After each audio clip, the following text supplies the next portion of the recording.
திருவண்ணாமலை தொகுதி வாக்காளர்கள் வாக்களித்து வெற்றி பெற்று கோவிலில் உள்ள தரிசனம் செய்ய முடியாமல் இருக்காங்க. அக்கோவிலுக்கு போய் தரிசனம் செய்ய தண்ணி வழி அமைக்கப்பட்டு உள்ளூர் மக்கள்லாம் போகிற சூழல் கண்டிப்பாக உருவாக்குவேன். ரெண்டாவது, மாநகராட்சியாக இருக்கிறது திருவண்ணாமலை. மாநகராட்சியாக இருக்கும்போது திருவண்ணாமலை எங்கே குப்பை, தண்ணி, ரோடு, கால்வாய் எல்லாம் எல்லாமே இருக்குது. அதெல்லாம் திருவண்ணாமலை மாநகராட்சி மிக சிறந்த மாநகராட்சியை உருவாக்குவதற்கு செயல்படுவேன்.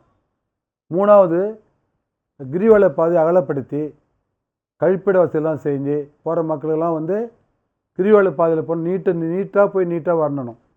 ரெண்டாவது, திருவண்ணாமலையில் தமிழ்நாட்டில் அதிகமாக திருவண்ணாமலை தொழில் தான் கஞ்சா ஓவராக இருக்குது. ஓவராக இருக்கிறதுக்கு இப்படி இருக்கிற கஞ்சா இல்லாத நகரமாக உருவாக்குறதுக்கு ஒன்று சூழ்நிலை உருவாக்குவேன். இன்னும் நிறைய செய்யாது போயிருக்குது. ஏன்னா அவர் பார்க்குறதே கிடையாது, என்ன செய்கிறான்னு சொல்கிறதும் கிடையாது. அவர் பாட்டு அவர் ஆளி பார்ப்பார்.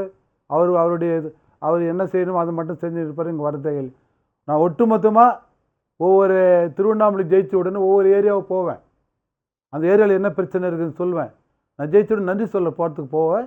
அப்போ பொதுமக்கள் என்ன சொல்கிறாங்களோ, அது கிராமமாக இருந்தாலும் சரி, நகரமாக இருந்தாலும் சரி, அவன் கோரிக்கை நிச்சயமாக நிறைவேற்றுவேன்.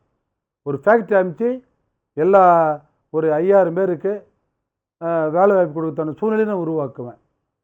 எல்லாத்தையும் செய்வேன். எனக்கு வாக்களிக்குமாறு கேட்டுக்கொள்கிறேன் வாக்காளர் பெருமக்களை.